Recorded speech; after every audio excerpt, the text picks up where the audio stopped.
La ferme d'Elvigne est l'une des 4 grandes fermes historiques de Crehin toujours existantes. Déjà présente sur la carte de Ferraris de 1777, ces bâtiments les plus anciens datent du XVIIe siècle. C'est la partie nord de l'ensemble, avec les étables. On les voit par exemple dans l'atlas cadastral parcellaire de la Belgique de Popp du XIXe siècle. Les étables du sud-ouest datent du XVIIIe siècle. Les autres constructions datent du XIXe siècle. Il s'agit de l'ancien logis, du portail et de la grange de 1820. Même si des bâtiments ont été transformés, voire reconstruits, la ferme a donc très peu changé depuis 1870. La seule différence notable est le nouveau logis construit en 1890 dans la partie sud. Une vingtaine d'années plus tôt, on construisit un mur divisant la cour en 2 parties.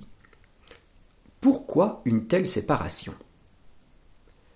À la mort du propriétaire et ancien bourgmestre de Crehin Jean-François d'Elvigne en 1870, ses biens furent divisés parmi ses 4 enfants.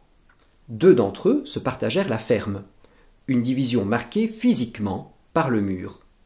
Un autre mur sépare également la grange en 2 parts. L'un des 2 fils devint également bourgmestre, mais à sa mort sans enfant, sa partie de ferme sortit du patrimoine familial. Heureusement, un arrière-petit-fils de l'autre frère put la racheter, si bien que l'ensemble de la ferme appartient aujourd'hui encore à la famille d'Elvigne, dont les membres se partagent les dépendances.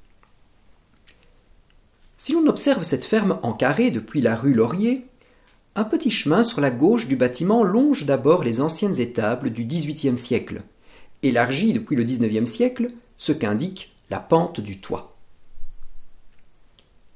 À leur gauche, l'ancien logis d'origine, transformé en 1846, présente 3 travées sur 2 niveaux. Le côté ouest, davantage soumis aux intempéries, est entièrement cimenté. En longeant le pignon, nous pénétrons dans une cour nous permettant d'accéder à l'entrée du logis.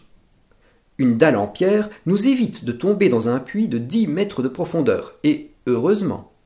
Mais restez méfiants, car il y a eu non moins de 3 puits dans cette propriété.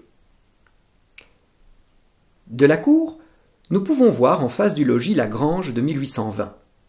Le toit a été partiellement rénové, offrant ainsi à notre vue un détail intéressant.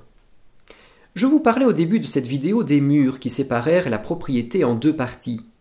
Ici, le toit nous indique que le mur divisant la grange n'est pas dans le prolongement du mur divisant la cour.